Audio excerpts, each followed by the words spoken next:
ഇന്ന് നിങ്ങളോട് കുറച്ച് കാര്യങ്ങൾ സംസാരിക്കാൻ വേണ്ടിയിട്ടാണ് വന്നിരിക്കുന്നത്. നമ്മുടെ തട്ടമിട്ടുകൊണ്ട് കൃഷ്ണ ചിത്രങ്ങൾ വരയ്ക്കുന്ന താത്ത ഇപ്പം വൈറലാണല്ലോ. അപ്പൊ താത്തയെ പറ്റിയിട്ട് ഒരുപാട് കാര്യങ്ങൾ താത്ത തന്നെ കഴിഞ്ഞ ദിവസം ന്യൂസ് 18 കേരള എന്ന് പറയുന്ന ചാനലിൽ വന്നിട്ട് കുറെ കാര്യങ്ങൾ തുറന്നു പറഞ്ഞിരുന്നു. ഈ തുറന്നു പറച്ചതിന് ശേഷവും അതിനു മുമ്പും ഈ താത്തയെ പറ്റിയിട്ട് ഒരുപാട് നെഗറ്റീവുകൾ വരുന്നുണ്ട്. അപ്പൊ നിങ്ങൾക്ക് എല്ലാവർക്കും അറിയാം, ഈ താത്തക്കെതിരെ നമ്മൾ എന്തെങ്കിലും ഒരു വീഡിയോയോ അല്ലെങ്കിൽ എന്തെങ്കിലും ഒന്ന് പറഞ്ഞു കഴിഞ്ഞാൽ ഈ താത്ത നേരെ പോയിട്ട് കേസ് കൊടുക്കുന്ന ഒരു പരിപാടിയുണ്ട്.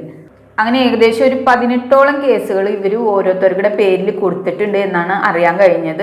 18 ഇനി പ്ലസ് ആയാലേ ഉള്ളൂ, എന്തായാലും മൈനസ് ആവാൻ ചാൻസ് ഇല്ല. അപ്പൊ ന്യൂസ് 18 വന്ന വാർത്ത എന്താണെന്ന് നിങ്ങൾക്ക് എല്ലാവർക്കും അറിയാം. ഒരാൾ തന്നെ പീഡിപ്പിച്ചു, ആ പീഡന കേസ് ഇപ്പൊ കോടതി വിധി വന്നു.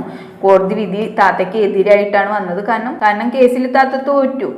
താത്ത പോലീസ് സ്റ്റേഷനിൽ മാത്രമല്ല കംപ്ലൈന്റ് ചെയ്യുന്നത്, താത്തയുടെ പല കേസുകളും കോടതിയിലുണ്ട് എന്നൊരു കാര്യം നമ്മൾ മലയാളികൾ പ്രത്യേകിച്ചും ഹിന്ദുക്കൾ അറിഞ്ഞില്ല എന്നുള്ളൊരു സത്യമാണ്.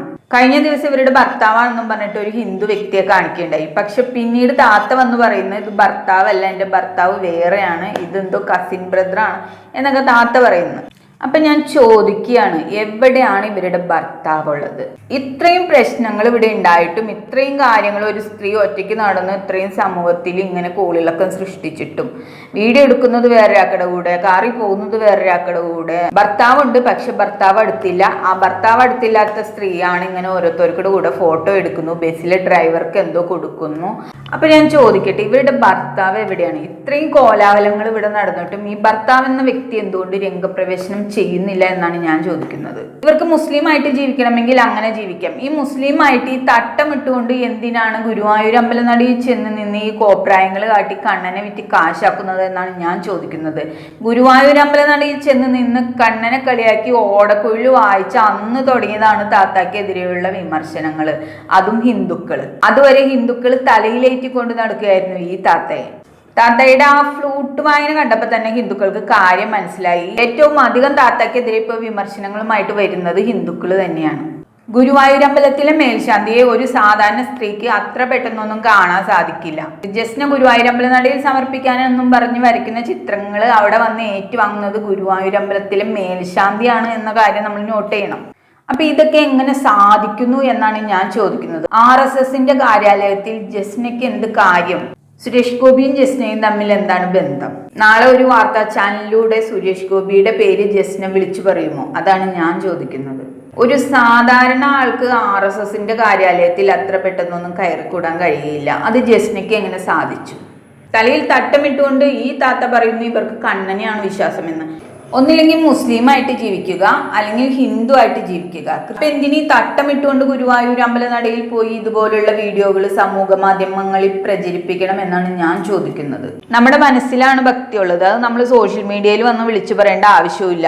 ഇപ്പൊ അന്യമതസ്ഥർക്ക് വേറൊരു മതത്തിലേക്ക് പോകണം എന്നൊക്കെ സ്വാഭാവികമായിട്ട് ഉള്ളിൽ ആഗ്രഹം തോന്നാം. ആ ഒരു മതത്തിനോടുള്ള അല്ലെങ്കിൽ ആ ഒരു ദൈവങ്ങളോടുള്ള ആ ഒരു സ്നേഹവും വിശ്വാസവും കൊണ്ട് ചിലപ്പോൾ ഈ ഒരു മതം തിരഞ്ഞെടുക്കണമെന്നൊക്കെ ചിലപ്പോൾ തോന്നാം. അപ്പൊ അവർക്കിടെ സ്വന്തം മതം ഉപേക്ഷിച്ച് ആ തിരഞ്ഞെടുക്കേണ്ട മതം സ്വീകരിക്കുകയാണ് ചെയ്യുന്നത്. പക്ഷെ ഇവിടെ ജസ്ന കാണിക്കുന്നത് വെറും ബിസിനസ് മാത്രമാണെന്ന് അവളുടെ ഈ തരികിട പരിപാടി കൊണ്ട് മനസ്സിലാക്കി തരികയാണ്. തട്ടമിട്ടുകൊണ്ട് ഗുരുവായൂർ പോവുക, തട്ടമിട്ടുകൊണ്ട് അവിടെ നിന്ന് ഓടക്കുഴൽ വായിക്കുക, തട്ടമിട്ടുകൊണ്ട് കണ്ണന്റെ ഫോട്ടോകൾ കൈമാറുക, അത് കഴിഞ്ഞിട്ട് അവർക്ക് തോന്നുമ്പോൾ തട്ടമിടാതെ FBയിൽ റീൽസ് ചെയ്യുക. ഇതൊക്കെയാണ് താത്ത ചെയ്തുകൊണ്ടിരിക്കുന്ന പ്രവൃത്തികൾ. അപ്പൊ കൃഷ്ണനെയാണ് വിശ്വാസമെങ്കിൽ അങ്ങോട്ട് വരണം, അല്ലെങ്കിൽ അവിടെ ഉറച്ചു നിൽക്കണം. ഇത് വേറൊരു മതത്തിൽ നിന്നുകൊണ്ട് തലയിൽ തട്ടമിട്ടുകൊണ്ട് സ്വന്തം നിൽക്കുന്ന മതത്തിനെ, സ്വന്തം ദൈവത്തിനെ കുറ്റം പറഞ്ഞുകൊണ്ട്, സ്വന്തം മതക്കാരെ കുറ്റം പറഞ്ഞുകൊണ്ട് തൻ്റെ ബിസിനസ്സിന് വേണ്ടി തനിക്ക് ലാഭമുണ്ടാക്കാൻ വേണ്ടി ഈ കൃഷ്ണനെ ചേർത്തൊടിക്കുന്ന ഇവളുടെ ഈ കപട നാടകം അവസാനിപ്പിക്കണം എന്ന് തന്നെയാണ് എനിക്ക് പറയാനുള്ളത്.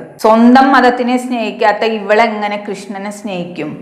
2 തോണിയിൽ കാലിട്ട് പോയാൽ എന്താ ഉണ്ടാവുക എന്നറിയാമോ? തോണി 2 അകലും, കവ കീറും. 2 വെള്ളത്തിൽ കാലിട്ട ആള് നേരെ വെള്ളത്തിലേക്ക്. ഇപ്പൊ താത്ത കരഞ്ഞു മെഴുകി വീഡിയോ ചെയ്ത് വന്നിട്ടുണ്ട്. എന്തിനാന്നറിയോ? സിമ്പതി കിട്ടാൻ, ഹിന്ദുക്കളുടെ സിമ്പതി കിട്ടാൻ. പക്ഷെ ഹിന്ദുക്കൾക്ക് എല്ലാവർക്കും മനസ്സിലായി കഴിഞ്ഞു. അറിയാത്ത പിള്ള ചൊറിയുമ്പോ അറിയുമെന്ന് പറഞ്ഞു കേട്ടിട്ടില്ലേ? ഇപ്പൊ നന്നായിട്ട് അറിഞ്ഞിട്ടുണ്ട് താത്ത. താത്ത വരയ്ക്കുന്നതേ ഒരുമാതിരി 1ാം ക്ലാസ്സിലെ കുട്ടികൾ വരയ്ക്കുന്ന പെയിന്റിംഗ് ആണ്. ഈ ചിത്രകല, ചിത്രരചന എന്നൊക്കെ പറഞ്ഞു കഴിഞ്ഞാൽ അത് ജന്മസിദ്ധമായിട്ട് കിട്ടുന്ന ദൈവികമായിട്ടുള്ള കഴിവുകളാണ്. അത് എല്ലാവർക്കും ഒന്നും കിട്ടില്ല, അത് ചിലർക്ക് മാത്രമേ കിട്ടുള്ളൂ. അതിനായിട്ട് അനുഗ്രഹം സിദ്ധിച്ച ആളുകൾക്ക് മാത്രം. ഇത് കാർബൺ പേപ്പറിൽ കോപ്പി എടുത്ത് വരച്ചുകൊണ്ട് അതിൻ്റെ മീതെ ഈ ഫാബ്രിക് പെയിന്റ് അടിക്കുന്നത്. ചെറിയ കുട്ടികൾക്ക് നമ്മൾ ചിത്രം വരയ്ക്കുന്ന ബുക്കുകൾ വാങ്ങിച്ച് നൽകാറില്ലേ? അതായത് ഒരു ചിത്രത്തിൽ ഇന്ന ഇന്ന കളർ എന്ന് കാണിച്ചിട്ടുണ്ടാവും, അപ്പൊ അതാത് കളർ അതിനകത്ത് അടിക്കുക. ആ ഒരു പണി മാത്രമേ ഇതിനകത്തുള്ളൂ.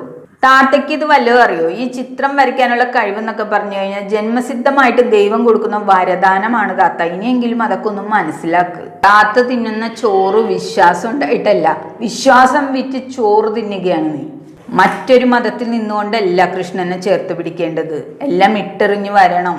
പിന്നെ ഹിന്ദുക്കളെ പറ്റിക്കുന്നത് ഒരു കലയാണ് എന്ന് നീ തന്നെ വന്നു പറഞ്ഞിട്ടുള്ള ആളാണ്. ജസ്റ്റിന് കൊടുത്തിട്ടുള്ള 18 കേസുകളും കള്ളക്കേസാണെന്ന് കോടതി കണ്ടെത്തിയിട്ടുണ്ട്. അതായത് ജസ്റ്റിന് പറയുന്നത് മുഴുവൻ നുണയാണെന്ന്. ഇനി ഗുരുവായൂർ അമ്പലനടയിൽ വന്ന് നിന്ന് ജസ്റ്റിന് ഇതുപോലത്തെ ഉള്ള ഒരു കാര്യങ്ങൾ ചെയ്യുകയാണെങ്കിൽ ഇതിന് മറുപടി പറയേണ്ടത് ഹിന്ദുക്കളാണ്. ഹിന്ദുക്കൾ തന്നെ ഇതിന് ശക്തമായി പ്രതികരിക്കണം എന്നാണ് എനിക്ക് പറയാനുള്ളത്. ജസ്റ്റിന് കൊടുത്തിട്ടുള്ള പല കേസുകളും പീഡന കേസുകളാണ്. ഇനി എന്നാണ് സുരേഷ് ഗോപിയുടെ പേരൊക്കെ വരിക എന്ന് പറയാൻ കഴിയില്ല. ചിലപ്പോൾ നാളെ ഹണി ട്രാപ്പിൽ സുരേഷ് ഗോപിയും പെട്ടേക്കാം. അതുകൊണ്ട് ഇവളെ സൂക്ഷിക്കുക എന്ന് മാത്രമേ എനിക്ക് ഹിന്ദുക്കളോട് പറയാനുള്ളൂ.